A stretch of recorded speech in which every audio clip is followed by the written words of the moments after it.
70만 정도 되는데 여러분 헌신해 주시면 우리 선교사님 교회 세우는데 큰 도움이 될 것 같습니다.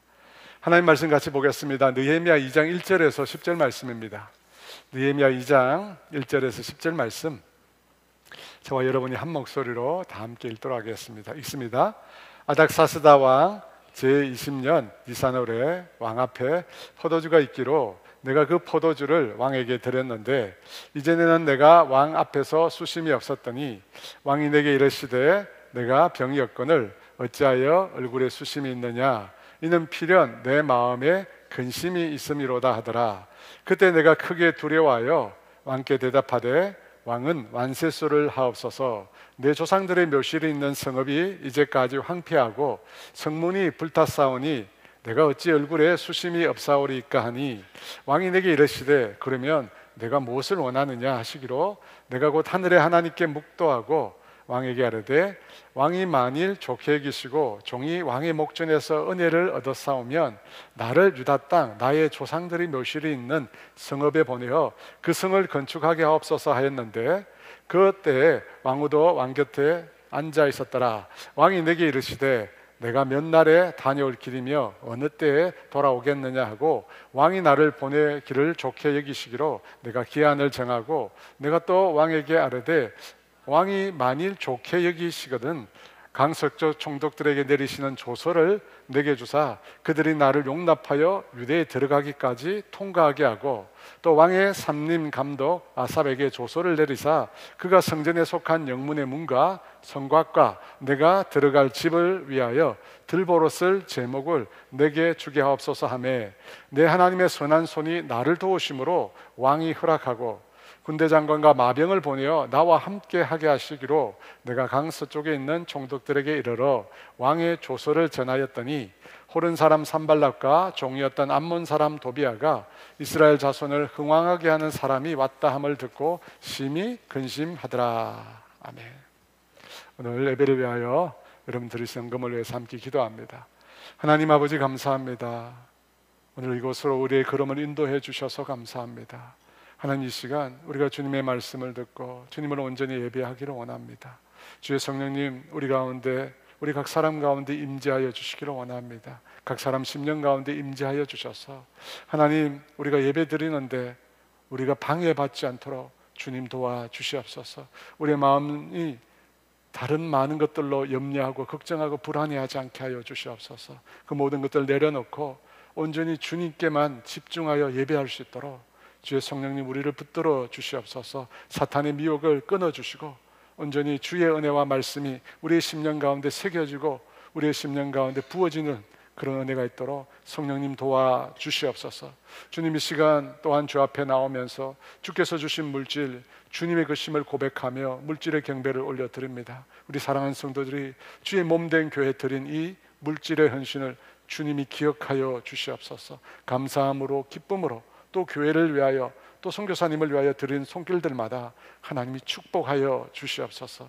그래서 하나님 우리 힘으로 사는 것이 아니라 하나님의 힘으로 하나님의 능력으로 우리 모두가 살아간다는 것을 깨닫게 하여 주시옵소서. 감사하며 예수님의 이름으로 기도합니다. 아멘. 솔로몬 이후로 이스라엘 족속은 두 나라로 나뉘게 됩니다. 여러분 다 아실 겁니다. 북이스라엘과 남유다입니다. 이 두 나라가 외세에 의해서 나중에 멸망을 당합니다. 북이스라엘은 아시리아 제국에 의해서 멸망을 당하고 남유다는 바벨론 제국에 의해서 멸망을 당합니다. 그중 북이스라엘은 나라를 회복하지 못하고 역사에서 사라져버립니다.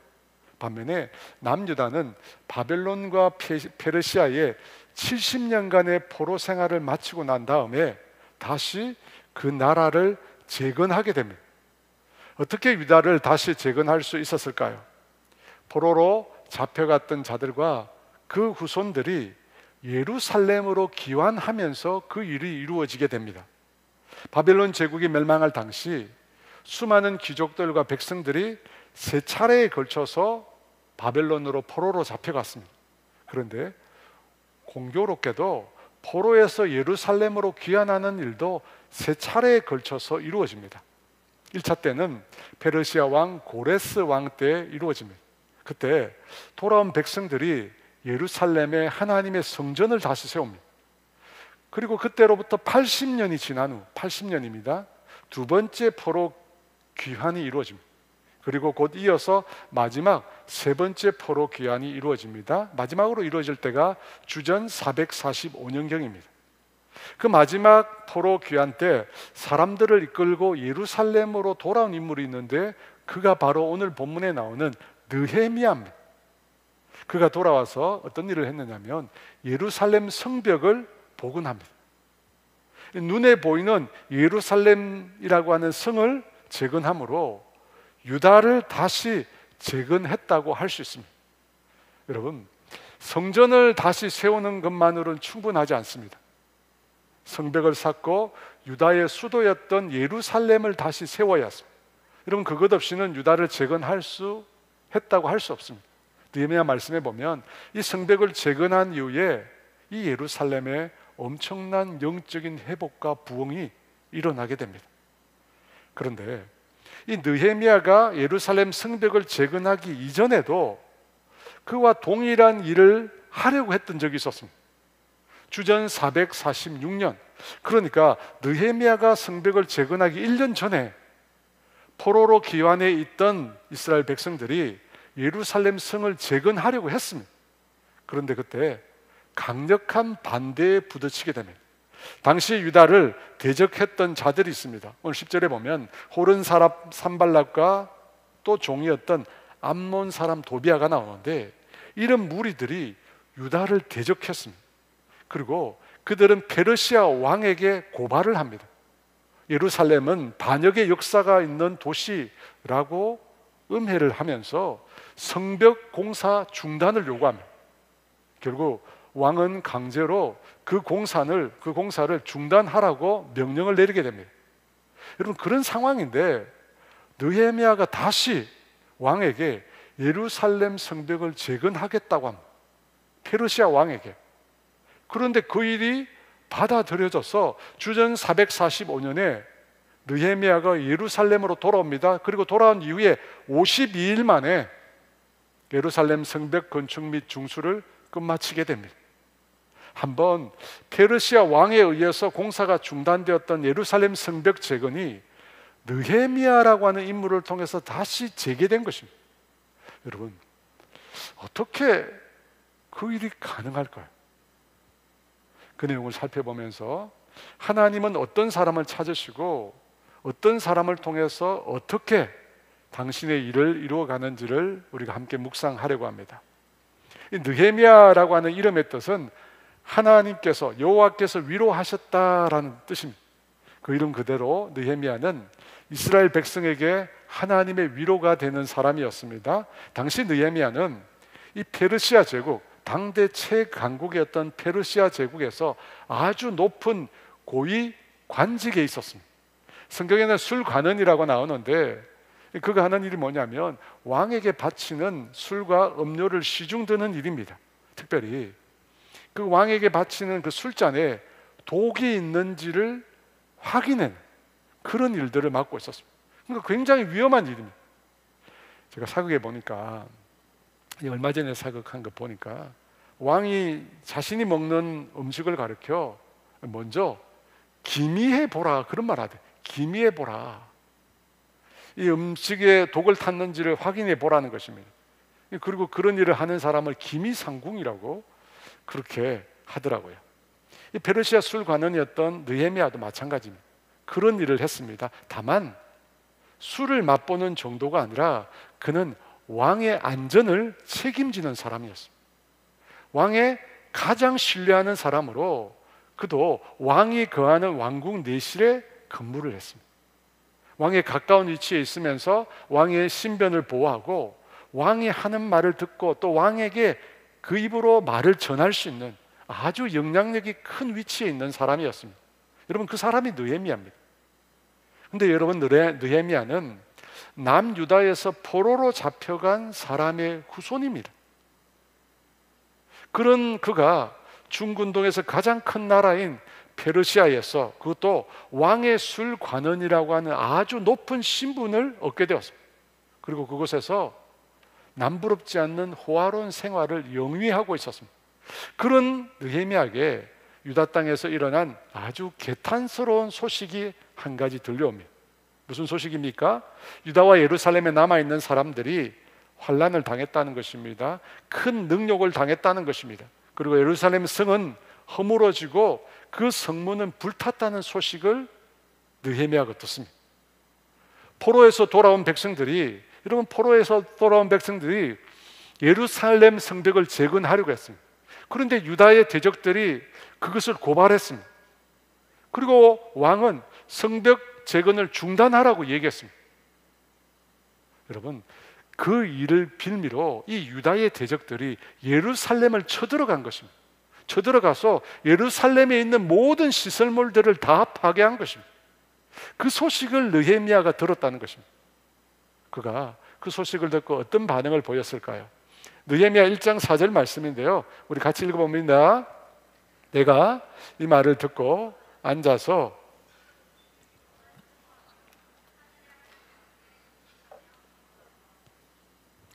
유다와 예루살렘 땅에 있는 자들의 소식을 듣고 느헤미야는 앉아서 수일 동안 슬퍼했다고 합니다.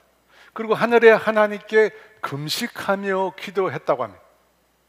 여러분, 생각해 보십시오. 느헤미야는 유다 땅에서 포로로 끌려온 사람의 후손입니다. 소위 제페르시아 교포 2세입니다. 3세일 수도 있습니다. 그는 유다 땅에 살았던 적이 없습니다. 유다 땅에 대한 기억이 전혀 없습니다. 오래전에 유다 땅에 살았던 조상에 대해서 그가 들었을 뿐입니다.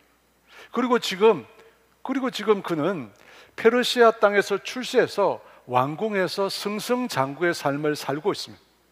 그랬다면 어쩌면 그에게 유다 땅에서, 예루살렘 땅에서 들려오는 그 소식은 느헤미야와는 전혀 무관한 일이었을 수 있습니다. 여러분, 그렇지 않습니까? 그는 이미 유다와 관련이 없는 사람입니다. 페르시아인으로서 열심히 살아서 그가 출세한 것입니다. 그런데 유다 땅에서 들려온 소식이 그와 무슨 상관이 있습니까? 할아버지, 아버지의 조국에서 들려온 소식입니다. 그럼에도 불구하고 느헤미야는 그 소식을 듣고 울며 슬퍼하며 금식하고 기도했다는 것입니다. 그가 어떤 내용을 가지고 기도했을까요? 6절 7절 말씀입니다. 같이 있습니다. 이제 종이 주의 종들인 이스라엘 자손을 위하여 주야로 기도하오며 우리 이스라엘 자손이 주께 범죄한 죄를 자복하오니 주는 귀를 기울이시며 눈을 여시사 종의 기도를 들으시옵소서. 나와 내 아버지의 집이 범죄하여 주를 향하여 크게 악을 행하여 주께서 주의 종 모세에게 명령하신 계명과 율례와 규례를 지키지 아니하였나이다. 여러분, 지금 이 기도의 내용을 보면 느헤미야가 회개의 기도를 하고 있습니다. 느헤미야가 죄를 지었습니까? 느헤미야가 범죄했습니까? 여러분, 느헤미야는 죄를 짓지 않았습니다. 죄를 지은 것이 아닙니다. 그런데 그가 회개하고 있습니다. 무엇을 회개하고 있습니까? 조상들의 죄를 회개하고 있습니다. 지금 포로에서 돌아온 자들의 죄를 회개하고 있습니다. 자기가 지은 죄도 아닌데 자기가 지은 죄로 회개하고 있습니다. 자신과 자기 아버지의 집이 죄를 지었다는 것입니다. 사랑하는 여러분, 우리는 이 말씀을 통해서 성경에 아주 특별한 한 가지 사상을 발견하게 됩니다. 그게 뭡니까? 대신 회개하는 것입니다. 대신 회개가 가능합니다. 여러분, 대신 죄를 질 수는 없습니다. 예수님에는 다른 사람의 죄를 대신 질 수도 없고 다른 사람의 죄를 없앨 수도 없습니다. 하지만 여러분, 말씀을 보니까 회개할 수 있습니다. 다른 사람이 기도할 수 없을 때 그 사람을 대신하여 기도할 수가 있다는 것입니다. 에스겔 22장 30절에 보면 이 느헤미야가 한 행동과 아주 동일한 내용을 말씀하고 있습니다. 이런 말씀이 있습니다. 같이 있습니다. 이 땅을 위하여 성을 쌓으며 성 무너진 데를 막아서서 나로 하여금 멸하지 못하게 할 사람을 내가 그 가운데 찾다가 찾지 못하였으므로, 여기 성도 예루살렘 성을 말합니다. 그 성이 무너졌다고 합니다. 왜 무너졌습니까? 유다 조상의 죄 때문에, 조상들의 죄 때문에 예루살렘 성이 무너졌다고 합니다. 그런데 그 가운데 주님께서 어떤 사람을 찾았다고 합니까? 놀랍게도 예루살렘 성을 자신이 쌓으며 무너진 데를 막아서는 자를 주님이 찾으셨다고 합니다. 자신이 예루살렘 성을 무너뜨린 일이 없습니다. 자신이 예루살렘 성이 무너지도록 죄를 지은 적이 없습니다. 그런데 그 사람이 예루살렘 성을 쌓으며 성 무너진 데를 막아선다는 것입니다. 사랑하는 여러분, 주님은 이스라엘 백성이 행한 죄에 대해서 비난하고 정죄하고 저주하는 사람을 찾으신 게 아닙니다. 주님은 그 땅의 죄악으로 인하여 그 성이 무너졌을 때 그 성을 다시 수축하는 사람, 주님께서 그 성을 멸하려고 할 때 주님을 막아서는 사람, 여러분 그 사람을 주님이 찾고 계셨다는 겁니다. 하지만 그를 찾지 못하셨습니다. 그리고 결국 그 성은 멸망을 당하게 되었다고 합니다. 여러분, 우리는 이 말씀을 통해서 주님이 바라시는 것이 뭔지를 생각하게 됩니다. 여러분, 주님은 예수를 믿는 우리에게 무엇을 원하시는 것 같습니까? 우리가 살고 있는 이 세상에는 수없이 많은 악한 일들, 죄악된 일들이 하루에도 수없이 많이 일어납니다. 여러분, 그 일을 늘 듣고 보는 사람들은 어떤 반응을 보입니까? 대부분의 사람들은 그런 일에 대해서 무관심합니다. 그리고 많은 분들이 그런 죄악에 대해서 욕을 합니다. 세상이 말세라고 이야기합니다. 그리고 세상의 그 악에 대해서 불평하고 비난하기 일쑤입니다. 그런데 여러분, 정작 그 땅의 죄악, 이 땅의 죄악을 가슴 아파하며 오늘 느헤미야처럼 마치 자신의 잘못인 것처럼, 에스겔 22장 30절에 나오는 사람처럼 주님이 이 세상을 벌하려고 할 때 그것을 막아서는 사람, 자신이 대신 죄를 지르고 하는 사람, 여러분 그런 사람들은 찾기가 어렵습니다. 성 무너진 데를 막아서는 사람은 없다는 것입니다. 죄악에 대해서, 하나님이 심판하는 심판에 대해서 막아서는 사람이 없다고 합니다. 주님은 그런데 그런 사람을 찾는데, 주님은 그런 사람을 찾고 있는데 그런 사람이 없다고 합니다.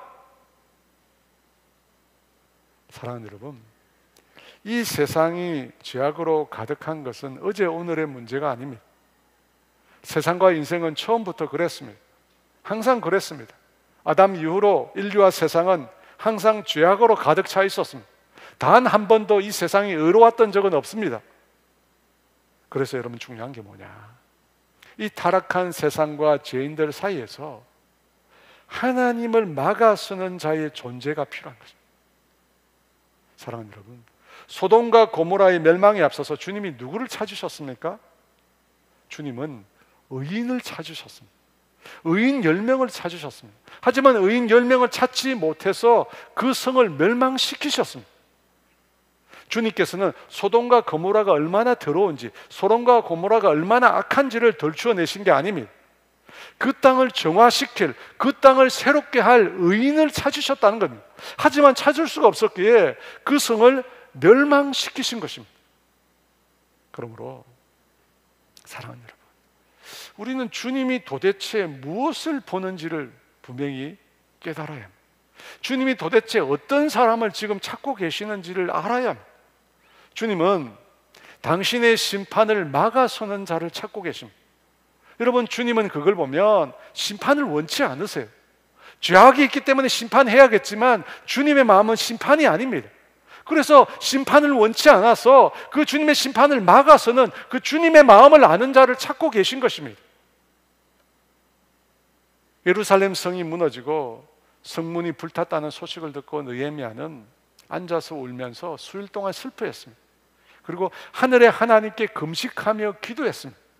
여러분, 그 기도의 내용은 유다 조상들의 죄, 그리고 포로에서 귀환한 자들의 죄, 여러분 그 죄를 느헤미야는 자신의 죄로 받아들이고 회개했습니다. 사랑하는 여러분, 하나님이 찾으시는 사람이 바로 이런 사람입니다. 이런 사람이에요. 이 세상의 죄악에 대해서 그 죄를 지적하고 비난하고 욕하는 사람이 아니라 그 죄에 대해서 그 죄를 마치 자신의 죄처럼, 마치 자신의 허물처럼 가슴 아파하며 눈물 흘리며 고통을 함께 느끼는 사람, 여러분, 주님은 그런 자를 찾고 계세요. 아닌가요? 성경은 분명히 말하잖아요. 그런 자를 주님이 찾고 계세요. 사랑하는 여러분, 지금 우리나라는 너무나 심한 갈등과 분열과 정오를 겪고 있습니다. 아마 남북으로 나라가 갈라진 이후로 가장 극심한 분열을 겪고 있다고 생각이 듭니다. 오늘 말씀을 비추어 볼 때 그런 지금의 상황에 대해서 주님께서 우리에게 원하시는 것이 무엇일까요? 여러분, 주님이 지금 겪고 있는 이 지금 우리나라의 상황에 대해서 주님이 지금 예수를 믿는 우리에게 원하시는 것이 무엇일까요? 저는 여러분께 호소를 드리고 싶습니다. 비판, 정죄, 손가락질, 여러분, 그걸 통해서 나오는 것은 파괴와 분열과 증오밖에 없습니다. 여러분, 그렇지 않습니까? 비판하고 남을 정죄하고 욕하는 걸 통해서 화해가 일어납니까? 하나됨이 일어납니까?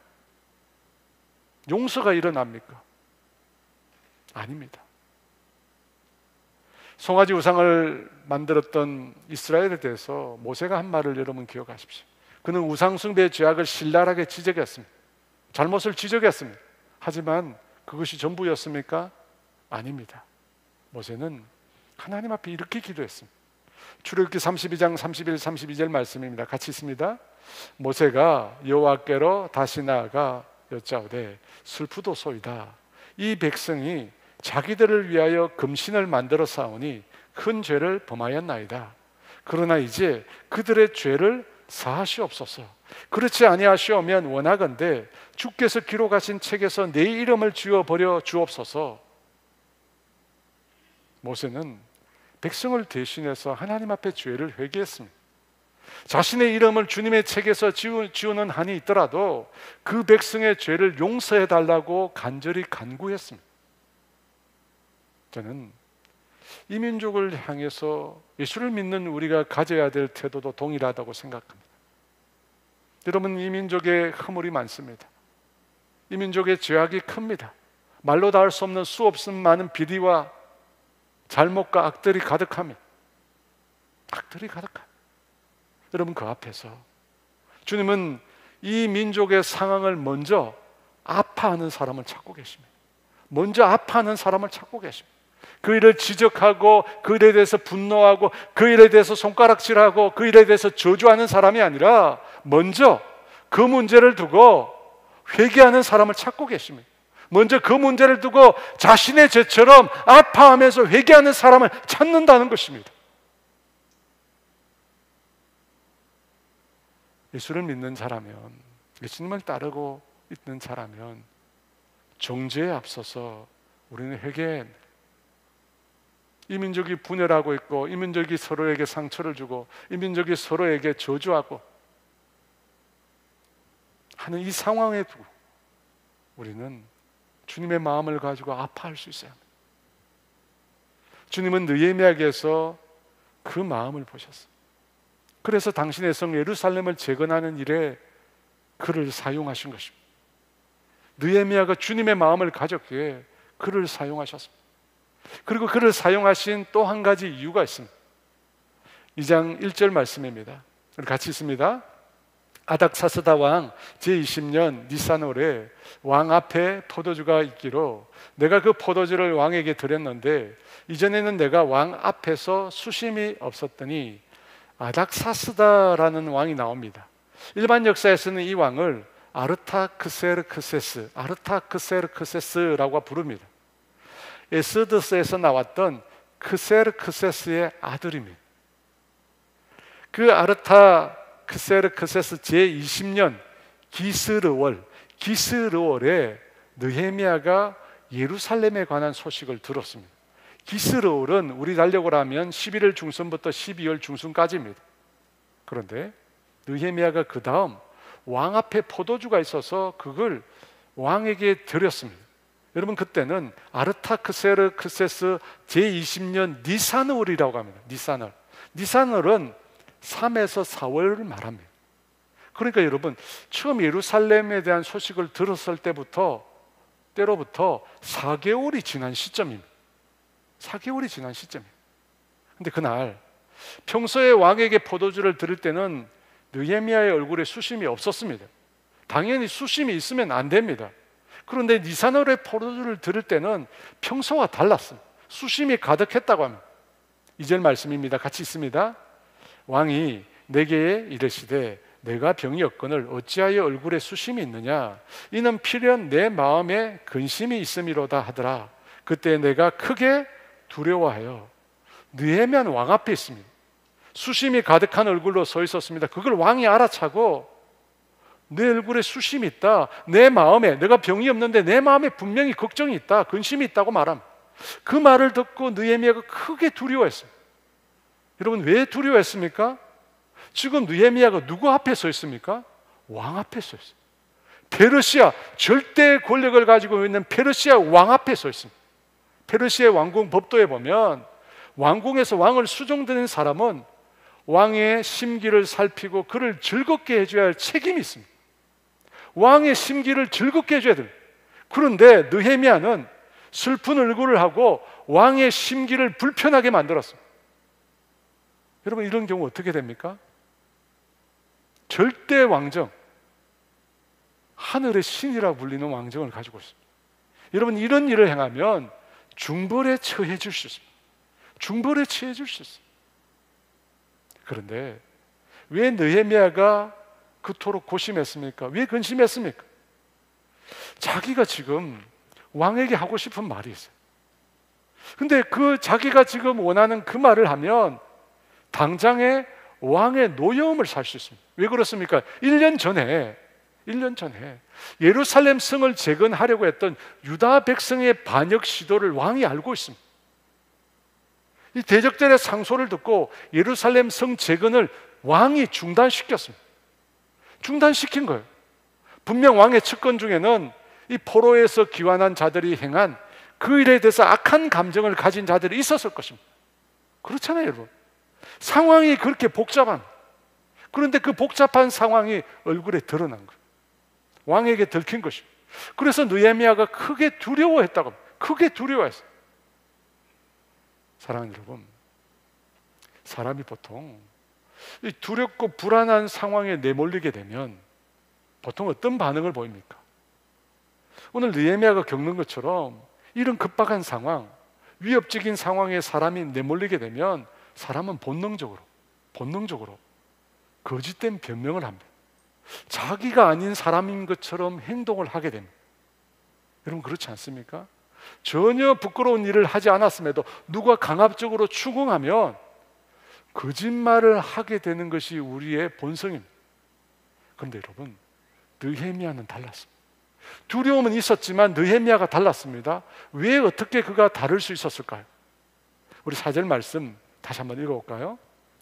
왕이 내게 이르시되 그러면 내가 무엇을 원하느냐 하시기로 내가 곧 하늘의 하나님께 묵도하고.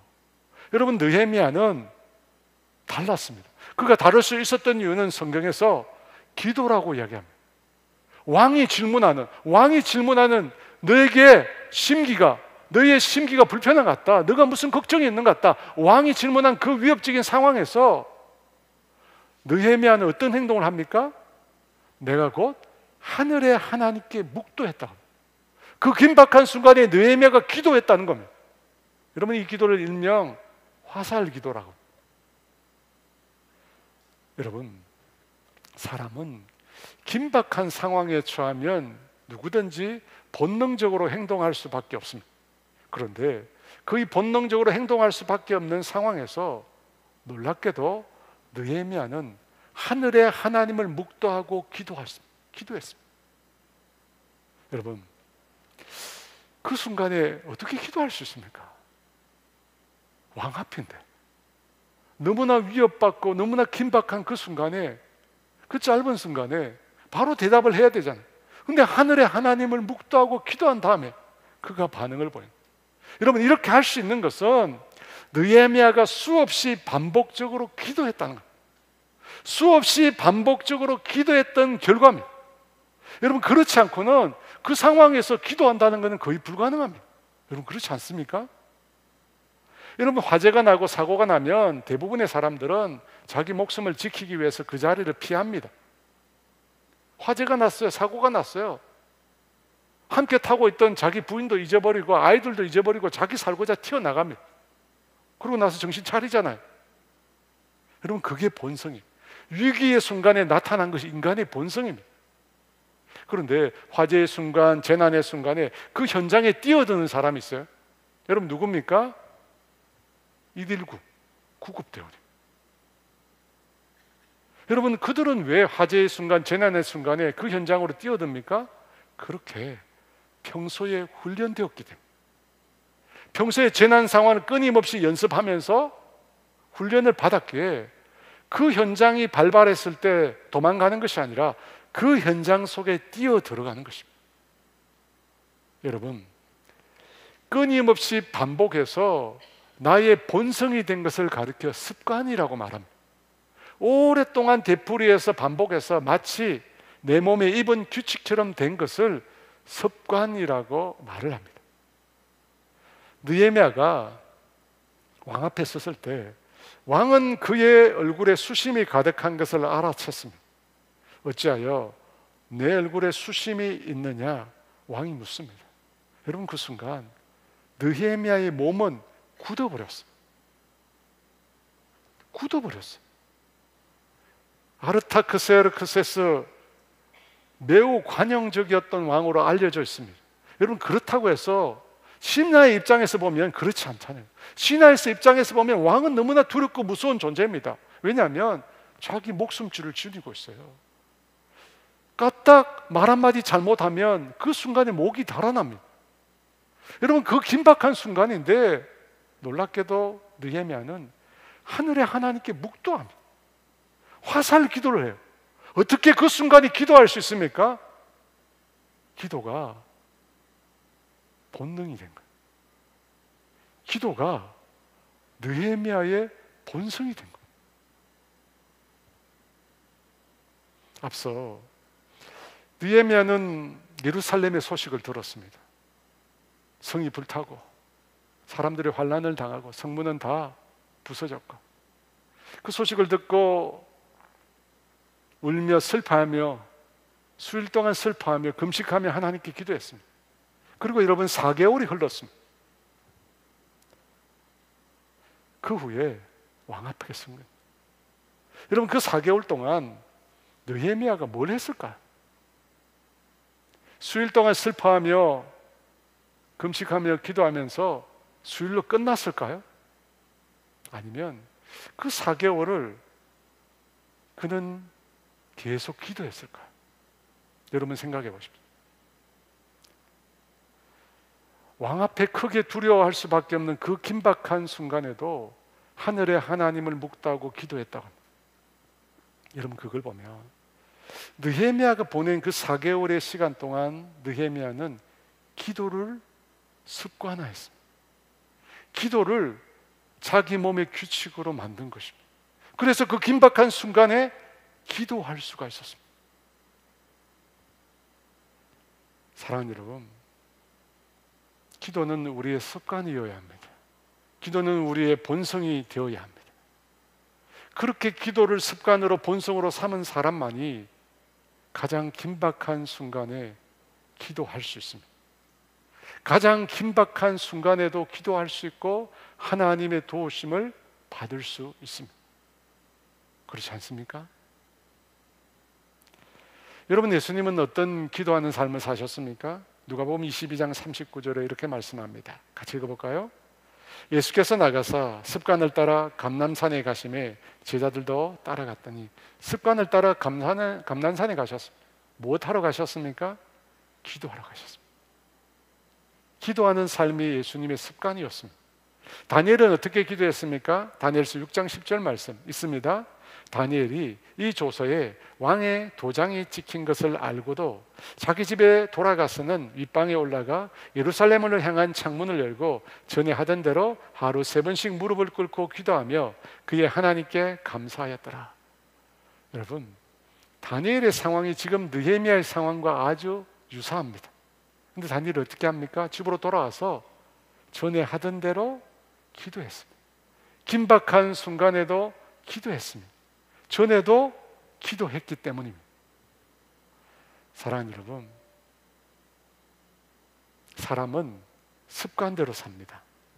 사람은 절대 내가 배운 대로, 내가 배운 교훈과 가르침대로 살지 않습니다. 여러분 곰곰이 생각해 보십시오. 사람은 습관대로 살아요. 습관이 우리의 삶을 지배합니다. 여러분, 그래서 거짓말도 습관입니다. 밥 먹는 것도 습관이고, 시간을 안 지키는 것도 습관이고, 화내는 것도 습관이고, 과속, 난폭 운전도 다 습관입니다. 건강은 좋은 습관에서 나온다고 합니다. 질병이 여러 원인이 있습니다. 유전도 있고, 음식을 잘못 먹는 것도 있고, 그런데 생활 습관이 중요하다고 합니다. 여러분, 나쁜 생활 습관이 병을 부릅니다. 술, 담배, 여러분 술, 담배 모두 병을 부르는 습관입니다. 어느 날 나타납니다. 반면에 좋은 생활 습관은 우리에게 건강을 가져다 줍니다. 저는 요즘에 밥을 먹고 나면 늘 걷습니다. 근데 걷는 거에다가 제가 한 가지 더 추가를 했습니다. 매달리기. 그림의 남자는 제가 아닙니다. 제가 저렇게 되고 싶다는 겁니다. 나이가 드니까요, 자꾸 허리가 굽어집니다. 나도 모르게 자세가 자꾸 구부정해집니다. 그래서 허리와 등을 펴기 위해서 매달리기를 하고 있습니다. 하루에 1분이면 된다고 합니다. 근데 해보니까 한꺼번에 1분을 못 있습니다. 그래서 10초씩 6번을 하고 있습니다. 여러분, 그것만 해도 몸이 많이 펴집니다. 사랑하는 여러분, 습관이 우리 삶을 지배합니다. 그렇다면 예수를 믿는 사람으로, 예수님께 속한 사람으로, 예수님을 닮아가고자 하는 사람으로 우리는 어떤 습관을 만들어야 합니까? 오늘 말씀을 근거로 무엇보다도 기도하는 습관을 만들어요. 기도하는 습관. 일주일 후면 다니엘 기도회가 시작됩니다. 21일 동안 진행됩니다. 그런 말이 있잖아요, 여러분. 무엇인가 21일을 반복하면 습관이 된다고 합니다. 내가 의식적으로 하지 않아도 21일간 반복하면 습관이 됩니다. 사랑하는 여러분, 삶의 긴박한 순간에도 하나님의 도우심을 받기를 원하십니까? 그렇다면 기도의 습관을 만드십시오. 기도의 습관을 만들. 왜 우리가 기도의 습관을 만들어야 하는가? 세 번째인데요. 그 기도의 습관을 통한 기도를 통해서 하나님이 우리에게 주시는 선물이 있습니다. 선물이라고 하는 기가 트이시죠. 선물이 있어요. 너가 무엇을 원하느냐라는 아르타크세르크세스 왕의 질문에 느헤미야는 먼저 하늘의 하나님께 묵도를 합니다. 화살 기도를 합니다. 그리고 난 다음에 이렇게 말합니다. 5절 말씀 같이 읽어볼까요? 왕에게 이르되 왕이 만일 좋게 여기시고 종이 왕의 목전에서 은혜를 얻었사오면 나를 유다 땅 나의 조상들의 묘실이 있는 성읍에 보내어 그 성을 건축하게 하옵소서. 느헤미야가 말한 이 성은 뭡니까? 왕이 건축하기를 중단시킨 성입니다. 1년 전에 아르타크세르크세스가 더 이상 공사 짓지 마라 중단시킨 성입니다. 그런데 느헤미야가 자신의 왕의 목전에서 은혜를 얻었으면 자신을 그 성읍에 보내서 다시 그 성을 건축하게 해달라고 한 거죠. 여러분, 1년 전에 왕이 중단시킨 거예요. 그런데 느헤미야가 그걸 다시 해달라고 요청하고 있습니다. 우리는 이것을 가르쳐 뭐라고 이야기합니까? 간이 배 밖에 나왔다고 해요. 간이 배 밖에 나온 거예요. 왕이 중단시킨 공사를 자신을 보내서 다시 하게 해달라고 합니다. 여러분, 이 담대함, 이 용기가 어디서 나온 것일까요? 기도에서 나왔습니다. 그 말을 듣고 왕이 묻습니다. 그러면 얼마 동안 다녀올 것이냐? 의외의 말을 합니다. 얼마 동안 다녀올 것이냐? 어느 때 다시 돌아오겠냐고 묻습니다. 그 말에 느헤미야가 이렇게 대답을 합니다. 6절 하반절부터 8절 같이 있습니다. 왕이 나를 보내기를 좋게 여기시기로 내가 기한을 정하고 내가 또 왕에게 아뢰되 왕이 만일 좋게 여기시거든 강서쪽 총독들에게 내리시는 조서를 내게 주사 그들이 나를 용납하여 유다에 들어가기까지 통과하게 하시고 또 왕의 삼림 감독 아삽에게 조서를 내리사 그가 성전에 속한 영문의 문과 성곽과 내가 들어갈 집을 위하여 들보로 쓸 제목을 내게 주게 하옵소서 하며 내 하나님의 선한 손이 나를 도우심으로 왕이 허락하고. 여러분, 이게 느헤미야가 한 말입니다. 아르타크세르크스 왕 앞에서 신하가 한 말입니다. 기가 막히지 않습니까? 왕 앞에 벌벌 떠든 사람이 왕에게 별별 것을 다 요구하고 있습니다. 왕이 기한을 정하라니까 느헤미야가 그러면 제가 기한을 정하겠다는 거예요. 왕이 언제까지 돌아오라고 하면 돌아와야 되는 거 아니에요? 근데 느헤미야가 자신이 기한을 정하겠다고, 돌아올 기한을 자기가 정하겠다고 합니다. 그리고 왕에게 조서를 부탁합니다. 자기가 유다 예루살렘까지 들어가려면 제국의 여러 문들을 통과해야 되는데 그 통과할 때마다 필요한 통행증을 만들어 달라는 거예요. 더 나아가 왕의 살림 감독에게 자기가 그곳에 가 해야 될 성전 건축과 자기가 살아야 될 집을 위한 나무 제목을 해달라고 말해달라는 겁니다. 여러분, 느헤미야가 왕에게 지금 이걸 요구하고 있어요. 말이 되는 거예요? 여러분, 이 말을 보면 느헤미야는 이미 자신이 예루살렘으로 갈 걸 알고 있었어요. 그리고 그것을 그렇게 해서 가게 될 과정들을 미리 계획하고 있었어요. 여러분, 그렇지 않아요? 이미 계획하고 있어요. 그래서 필요한 통행증도 달고 그때 필요한 나무 제목도 달라고 한 거예요. 여러분, 그 순간 생각한 게 아니에요. 이미 다 생각하고 있었어요. 그러니까 막힘이 없이 술술술 이야기한 거예요. 왕 앞에서 자기가 필요한 것들 다 요구하고 있어요. 여러분, 어떻게 된 일입니까? 정말 왕 앞에서 두려워서 벌벌 떠는 사람 많습니까? 느헤미야가 세운 이 계획들이 다 어디에서 나온 것입니까? 여러분, 이 계획들은 느헤미야의 기도 속에서 나온 거예요. 그렇지 않습니까? 기도 중에 4개월의 그 긴 기도 중에 하나님께서 그에게 주신 거예요. 하나님께서 그에게 주신 거예요. 여러분, 우리가 왜 기도해야 하는가? 여러분, 왜 기도해야 합니까? 기도 중에 하나님이 우리에게 주시는 게 있어요.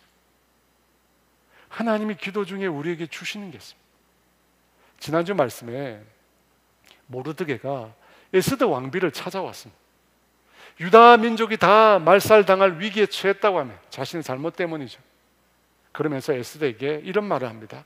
너가 왕위의 자리에 앉아 있는 것이 이때를 위함이 아닌지 누가 알겠느냐? 너가 왕위의 자리에 앉은 것이 이때를 위함이다. 너가 나서라.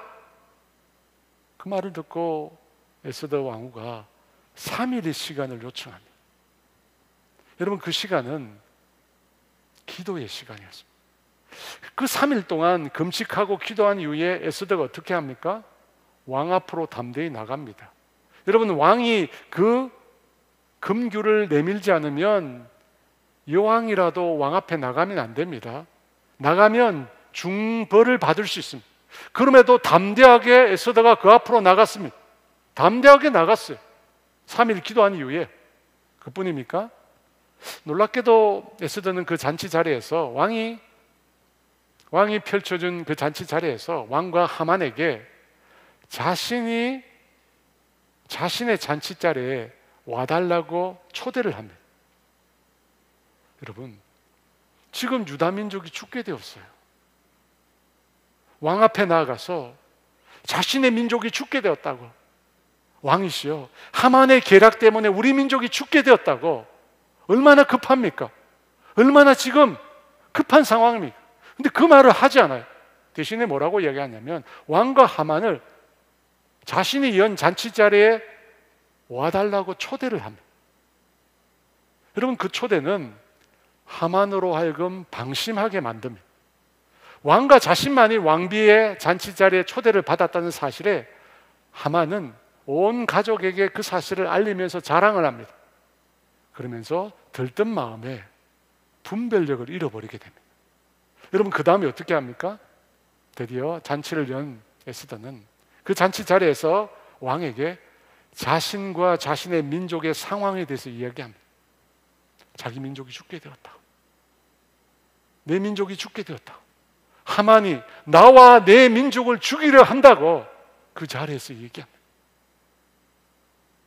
사랑하는 여러분, 에스더가 내민 이 놀라운 계획이 어디서 나온 것입니까? 에스더가 보여준 그 담대함, 그리고 원수를 이기는 이 지혜, 인내, 여러분 어디에서 도대체 나온 겁니까? 3일의 금식 기도에서 나온 겁니다. 여러분, 아닌가요? 아닌가요? 3일의 금식 기도 이후에 그는 왕 앞으로 나간 것입니다. 여러분, 기도입니다. 이것은 기도의 선물입니다. 하나님 주신 거예요. 사랑하는 여러분, 우리가 인생을 살다 보면 우리 인생에 아주 중요한 결정을 내려야 할 때가 있습니다. 그때 여러분은 어떻게 결정을 내리십니까? 놀랍게도 제가 만난 수없이 많은 성도들은 자신의 감정의 상태를 정확하게 알지 못한 채 그냥 결정을 내립니다.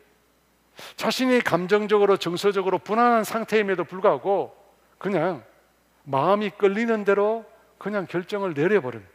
그냥 본능대로 결정을 내려버린다는 것입니다. 여러분, 아닙니다. 절대 그렇게 하면 안 돼요. 절대 그렇게 하면. 여러분, 인생의 중요한 결정, 중요할수록 더 중요할수록 그렇겠죠. 물론 중요하지 않는 결정도 여러분 기도 중에 결정을 해요. 기도 중에. 왜 그렇습니까? 내가 기도하는 대상인 주님이 나를 나보다 더 잘 아시기 때문에. 주님이 나를 나보다 더 잘 압니다. 그 주님과의 대화가 기도입니다. 시편 139편 1절에서 4절은 이렇게 말씀합니다. 우리 같이 읽습니다. 여호와여, 주께서 나를 살펴보셨으므로 나를 아시나이다. 주께서 내가 앉고 일어섬을 아시고 멀리서도 나의 생각을 밝히 아시오며 나의 모든 길과 내가 눕는 것을 살펴보셨으므로 나의 모든 행위를 익히 아시오니 여호와여, 내 혀의 말을 알지 못하는 것이 하나도 없으시니이다. 솔직히 여러분은 여러분 자신 모르잖아요. 저도 마찬가지입니다. 저 자신 잘 모릅니다. 잘 몰라요. 그런데 주님은 우리를 너무 잘 아십니다. 우리보다 우리를 더 잘 아십니다. 우리의 행동을 아십니다. 우리의 마음, 우리 마음 속에 있는 숨어있는 그 비밀도 아십니다.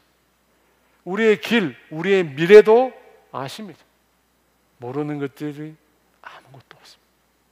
그렇다면 여러분, 우리 인생의 결정은 어떻게 내려야 합니까? 내가 아니라 주님이 그 결정을 내리시도록 해야 합니다. 주님이 그 결정을 내리시도록 해야 돼요. 나를 너무나 잘 알고 있는 그 주님이 내 인생을 결정하시도록 해야 합니다. 여러분, 그 방법이 뭐죠? 기도입니다. 기도예요. 기도를 통해서 나에게 말씀하시는 주님의 그 결정을 들어요. 여러분, 그 기도로부터 담대함이 나오고, 그 기도로부터 놀라운 지혜가 나오고, 그 기도로부터 여러분 인내가 나오고, 그 기도로부터 믿음이 나오고, 기도로부터 나오는 거예요. 느헤미야의 4개월의 기도, 여러분 그 기도가 상상하지도 못했던 일을 현실로 만들었습니다. 페르시아의 궁전에서 유다 포로의 후손인 느헤미야가 어떻게 예루살렘으로 돌아가서 그 성벽을 다시 재건할 수 있습니까? 상상할 수도 없는 일이에요. 상상할 수도 없는 일. 근데 그것이 현실이 되었습니다. 여러분, 무엇이 있었습니까? 어떻게 그 일이 가능했습니까? 첫째는 느헤미야 마음에 하나님의 마음이 있었습니다. 민족을 향하여 아파하는 마음, 긍휼의 마음, 하나님의 마음입니다. 그걸 주님이 보셨고 그를 예루살렘 성 건축을 하는 일을 맡겨주신 것입니다. 여러분, 두 번째, 기도였습니다. 4개월의 기도. 그 4개월 동안 느헤미야는 기도를 완전히 습관화했습니다. 늘 반복적으로 계속해서 기도했습니다. 그 기도의 습관이 왕 앞에서도 하늘의 하나님을 묵도하는, 하늘의 하나님께 기도하는 모습으로 나타난 것입니다. 그리고 그 기도를 통해서 하나님께서 당신의 계획을 느헤미야에게 알려주셨습니다. 알려주셨어요. 그 다 알잖아요. 다 아니까 왕 앞에서 다 얘기해. 사랑하는 여러분, 여러분은 기도를 통해서 그와 같은 놀라운 하나님의 지혜를 깨닫고 계십니까? 솔직하게 여러분, 아니죠. 왜 아닐까요? 왜 아닐까요? 어떤 사람은 기도를 통해서 담대함과 놀라운 지혜를 분명히 발견하게 되는데, 나는 왜 기도를 통해서 그걸 얻지 못하는 것일까요? 무엇이 다른 걸까요? 같이 기도하는데 뭐가 다른 겁니까, 여러분? 기도의 깊이가 다른 것입니다. 기도의 깊이가 다른 거예요. 여러분, 기도를 통해서 하나님이 주시는 것을 얻으려면, 기도를 통해서 하나님이 주시는 것, 놀라운 담대함과 믿음과 지혜를 얻으려면 어떤 기도여야 할까요? 친밀함의 기도여야 합니다. 친밀함의 기도. 하나님과 친밀함의 기도. 사랑하는 여러분, 우리 대부분은 의무감에서 필요에 따라서 기도하기 시작합니다. 의무감에서 필요에 따라 기도하기 시작해요. 그런데 그 기도의 수준이 여러분 점점 높아지고 그 기도의 수준이 점점 깊어져요. 신앙생활 20년, 30년 했는데 여전히 어린아이의 기도에만 머물러서 되겠습니까? 더 깊은 기도의 자리, 더 친밀한 기도의 자리까지 나아가야 합니다. 하나님이 주시는 것을 얻으려면, 하나님이 정말 기도를 통해서 주시고자 하는 것을 내가 받으려면 더 친밀한 기도, 더 깊은 기도, 그 자리까지 나아가야 돼요. 여러분, 그 기도를 방해하는 것들이 있습니다. 여러 가지 있는데요, 그 중에 한 가지는 조급함이라는 것이에요. 조급해요. 여러분, 우리 사회의 속도 심각합니다. 우리 사회의 속도가 심각해요. 우리 사회는 그 속도가 너무 빠릅니다. 그래서 우리가 뭔가를 하려고 하면 늘 조급함을 느낍니다. 어떤 일을 하려면 여러분 늘 조급함을 느껴요. 어떤 일을 하다가 다른 일을 생각하게 됩니다. 이거 마치면 저 일을 해야지. 늘 우리는 쫓기는 삶을 살고 있습니다. 뭔가를 빨리 끝내고 그 다음을 해야 된다는 부담감이 우리를 짓누릅니다. 그렇지 않습니까? 근데 여러분, 인격과 인격의 만남, 우리가 하나님을 만나는 그 인격과 인격의 만남은 에서 중요한 건 속도가 아닙니다. 여러분, 인간과의 만남도 마찬가지입니다. 우리가 속도를 중요시하면 그 관계는 반드시 깨어집니다. 여러분, 사람이 만나서 속도를 내면 낼수록, 빨리 달리면 달릴수록 그 관계는 깨어지기 쉬워요. 여러분, 인간과의 관계, 인격적인 관계는 속도가 아니라 깊이를 추구해야 돼요. 깊이를 추구해요. 여러분, 깊이를 추구하려면 뭐가 필요합니까? 시간이 필요한 거예요. 시간이 필요한 거예요. 한 달 만난 사람과 10년 만난 사람, 20년 만난 사람 같습니까? 아니잖아요. 기도도 마찬가지입니다. 우리가 조급한 거예요. 조급하다 보니까 우리의 기도가 수박 겉핥기식의 기도가 돼요. 기도 마치고 딴 거 해야 되거든요.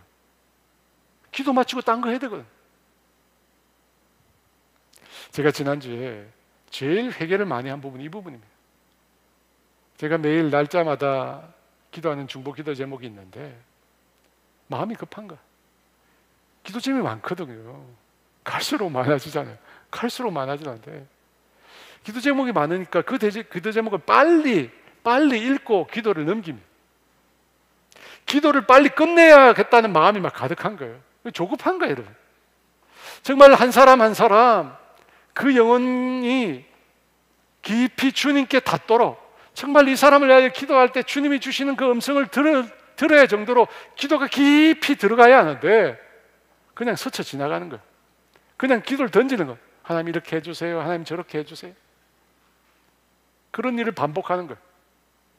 기도할 때마다 한 번은 정말 진지하게 기도해야 되는데 그 한 번이 오지 않는 거예요. 기도하다가 하나님이 깨우쳐 주셨어요. 왜? 그 영혼이 나에게 닿도록 기도하지 않니? 여러분, 회개가 되는 거예요. 사랑하는 여러분, 조급함을 내려놓으십시오. 여러분, 조급함은 내가 내 삶의 주인이라는 표입니다. 내가 하는 거잖아요. 내가 하기 때문에 조급한 거예요. 여러분, 우리의 기도의 시간에 주인은 주님이 되셔요. 이게 무슨 말이냐? 내가 기도를 시작하지만 그 기도를 마치는 것은 주님이어야 한다는 겁니다. 내가 기도하지만 이제 그만 기도해. 잘했어. 이제 그만해.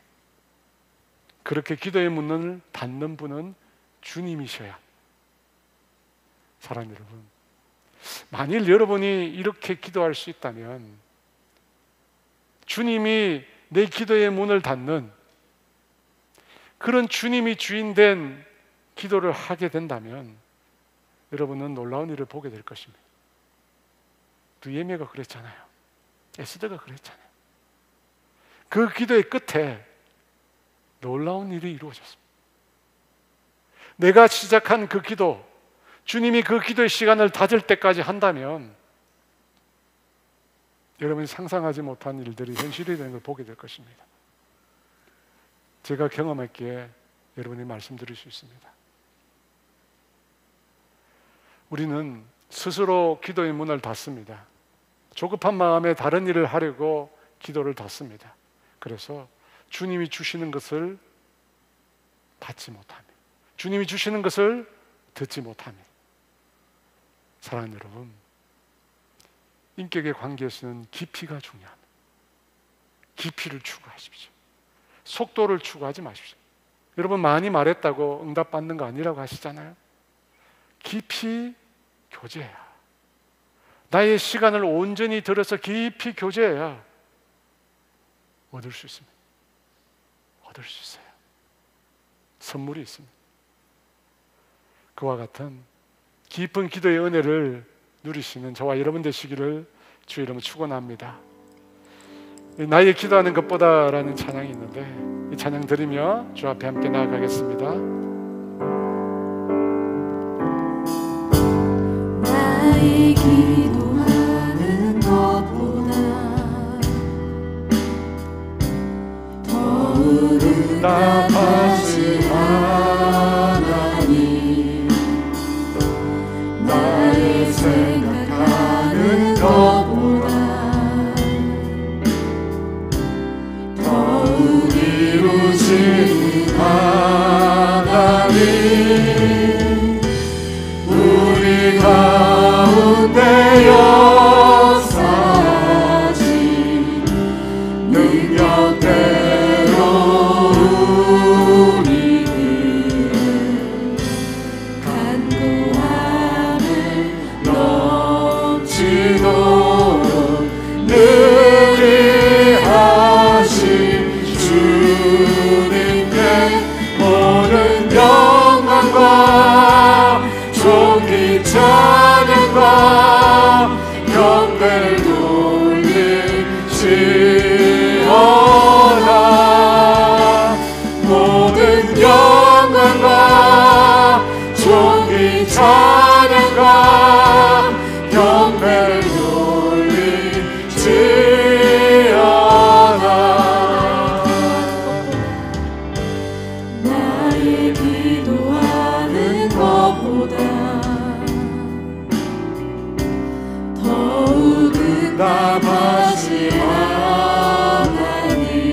역사하신 능력대로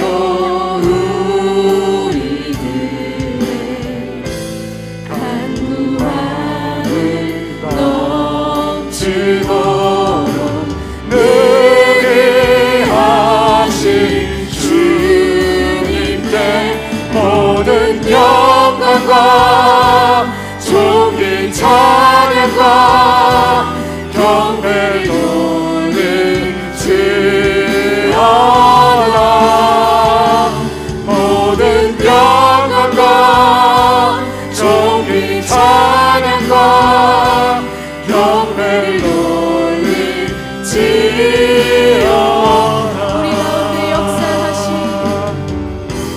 우리 가운데 역사하신 능력대로 우리들의 간구함을 넘치도록 능히 하신 주님께 모든 영광과 존귀 찬양과 경배를 돌릴지어다. 모든 영광과 존귀 찬양과 경배를 돌릴지어다. 모든 영광과 존귀 찬양과 경배를 돌릴지어다. 모든 영광과 존귀 찬양과 경배를 돌릴지어다.